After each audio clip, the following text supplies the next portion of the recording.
जय हिंद साथियों, मैं रघुवीर शर्मा। भाइयों बहनों, जैसा कि आज हम कुंडा में हैं और कुंडा के बहुत माने यानी हस्ती श्यामलाल विश्वकर्मा जी के यहाँ पे है। और आपको बता दें कि समाज में जो भी घटना अगर उनको जानकारी मिलती है तुरंत उनका काम कराते हैं। तो कहीं ना कहीं ये कुंडा की बात नहीं है, एक हाथ जिला की बात है। जहाँ पे कॉन्टेक्ट करता है तो लोग इनसे मिलने की चाहिए, उनसे माध्यम से कोई तो कुछ काम जरूर होता है। तो हम उन्हीं के पास है, तो आज इनसे बातचीत करने का सौभाग्य प्राप्त हुआ। पहले बात, बहुत बहुत स्वागत है सर। आपका भी स्वागत है नए वर्ष में। जी सर, जो आपके पास कई केसेस आते होंगे कुछ जो पिछड़ी जातियों को लेके, तो कैसा देखते हैं सर? जो पिछड़ी जाति है जिसमें खूब अत्याचार हो रहा है, अब गांव में ले लीजिए, कहीं जमीन के लपटे, कैसे अब इसका निवारण होगा? देखिए रफी भाई, हमारे पास जो भी बातें समाज की संज्ञान में आती है जी, या किसी की भी आती है जी, मैं उसका निराकरण अपने प्रयास से जी, और एक मनुष्य होने के नाते जी, मेरा अपना दायित्व है जी, कि एक दूसरे की सेवा करना। जी, जब हम किसी व्यक्ति के काम आएंगे तो वो व्यक्ति हमारे काम भी आएगा। जी, और यही एक मानवता का सिलसिला है कि मैं हर व्यक्ति से अपील करता हूँ, जो भी राजनीतिक या सामाजिक है, जी।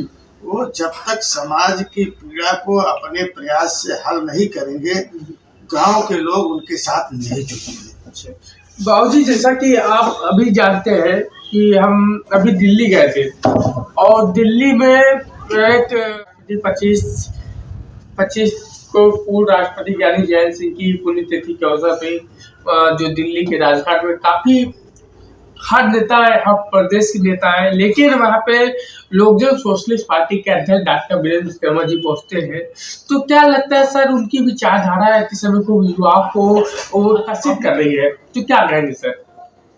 देखिए, आदरणीय डॉक्टर साहब बहुत जुझारू साथी हैं जी, और उनका समाज के प्रति, समाज के हर वर्गों के प्रति बहुत अच्छा लगाव है। जी, और ये तो संयोग कहा जाए कि डॉक्टर साहब डॉक्टर हैं, आँख के अस्पताल किए हैं। जी, इसके बावजूद जितना समय वो गांव की जनता में जा करके समाज की सेवा का काम करते हैं, वो बहुत ही सराहनीय है। जी, और ज्ञानी जी पर गए थे, उनके पोते इंद्रजीत सिंह थे। जी, तो भाई 1994 में सबसे पहले हम लोगों ने लक्ष्मणपुर में इंद्रजीत सिंह को बुलाया था। जी, 1994 में। जी, उसके बाद हम लोगों ने 97 में कुंडा में बुलाया था, बहुत बड़ा कार्यक्रम था।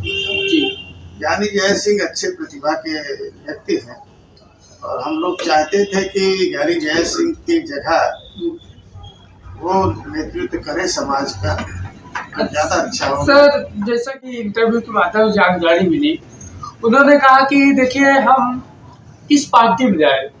जब जैल सिंह थे, पूर्व राष्ट्रपति थे, वो कांग्रेस सरकार में थे, लेकिन इस समय जो भी सर राजनीतिक पार्टी चल रही है, तो हमने कहा कि आपकी पहले बात तो सर बता दीजिए, भागीदारी कैसे मिलेगा इस समाज को जो पिछड़ी जाति है? पिछड़ी जातियों में बढ़ाई, प्रजापति, लोहार, सुनार, जो भी को हक अधिकार दिलाने के लिए जो बड़े बड़े सम्मेलन होते हैं, इनको कैसे हक अधिकार मिलेगा सर? देखिए, सम्मेलनों में बातें तो की जाती है जी, लेकिन सम्मेलन के आयोजक या चीफ गेस्ट अपनी बात को विधानसभा में किसी के माध्यम से रखवाने का प्रयास नहीं कर पाता। जी, क्योंकि विश्वकर्मा समाज का कोई प्रतिनिधि है नहीं। हाँ, जो विश्वकर्मा समाज की या अन्य गरीब समाज की समस्याओं को सदन के पटल पर रख करके न्याय दिला सके, जी, कानून बना सके। जी, जब तक कोई इस छोटे वर्गों के लिए कानून नहीं बनेगा, तब तक इनका कल्याण नहीं हो पाएगा। तो आदरणीय बहन जी थी, जी, उनकी सरकार बनी, उन्होंने अपने समाज के लोगों के लिए हर्जन एक्ट जैसे तमाम कानून बनवाए, जमीन को पट्टे दिलवाए, तमाम काम उन्होंने किया। लेकिन बैकवर्ड के लिए धरातल पर काम करने वाला कोई भी ऐसा नेता नहीं है। सब अपनी अपना राग, अपने पार्टी के लिए काम कर रहे हैं। सर क्या कहेंगे, प्यारे महाकुंभ लग रहा है और महाकुंभ तो लग क्या रहा है, सदियों से लगता रहा है। आपकी बहुत बड़ा जनसभा इस बार ये संयोग की बात है कि बहुत बड़ा महाकुंभ लग रहा है, कई वर्षों के बाद आया है। और रघु भाई सेक्टर नंबर 9 में आदरणीय दिलीप महाराज इलाहाबाद ने कैंप लगवाया है। दूर दूर से आने वाले विश्वकर्मा समाज के लोगों को वहाँ रुकने के, खाना की, नाश्ता की सारी व्यवस्था की गई है। मेरी उनसे फोन पर बात भी हुई थी। मैंने कई लोगों को कहा भी है कि जो लोग सेवा देना चाहें हफ्ता 10 दिन की 5 दिन की वो जाके वहाँ दे सकते हैं, क्योंकि एक व्यक्ति लगातार 2 महीने 1.5 महीने वहाँ नहीं रह पाएगा।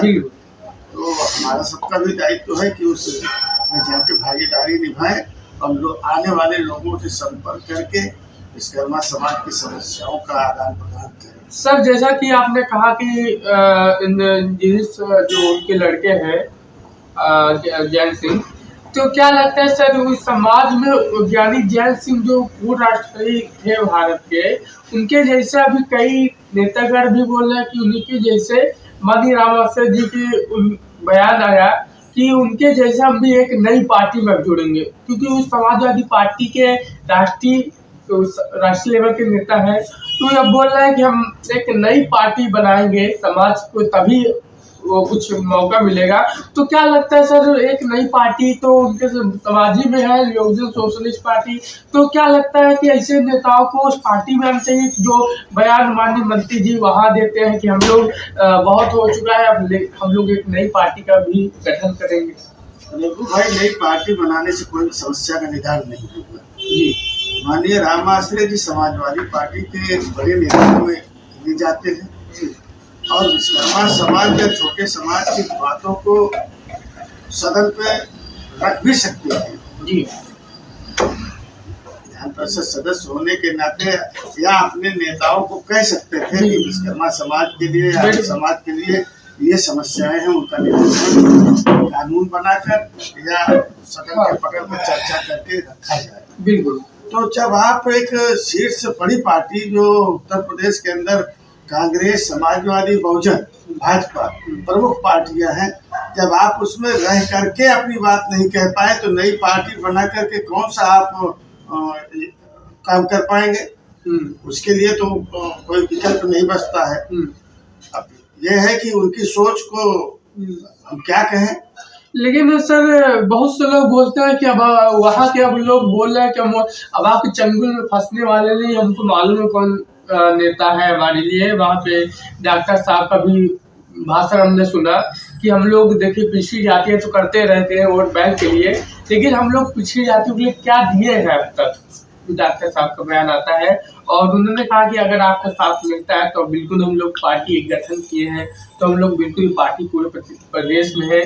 तो क्या लगता है ये पार्टी सच में कर पाएगी? देखो भाई, माननीय रामाश्रय विश्वकर्मा जी जहाँ भी मीटिंग में जाते हैं जी, विश्वकर्मा समाज की हो या किसी समाज की हो जी, वो टोटल समाजवादी पार्टी की बात करते हैं जी। अब समाजवादी पार्टी में रह करके समाज की समस्याओं का निराकरण करने में असफल रहे जी। यही कारण है कि आज संगठन के तमाम लोग उनकी बुराई भी करते हैं, उनसे नाराज भी जी। माननीय डॉक्टर साहब लोकजन सोशलिस्ट पार्टी के राष्ट्रीय अध्यक्ष हैं जी। उनके विचारों को मैंने भी कई मीटिंग में सुना है जी। और वो टोटल गरीब लोगों की बात करते हैं और उनकी समस्याओं को निदान कराने का सोच रखते हैं जी, जिसके कारण लोग उनके तरफ बढ़ रहे हैं। और ऐसा कहावत भी है कि हमेशा लोग नए उजाले की ओर देखते हैं। आशा में विश्वास है कि वो इंदिरा विधानसभा से चुनाव लड़ने जा रहे हैं और कामयाबी मिलनी चाहिए।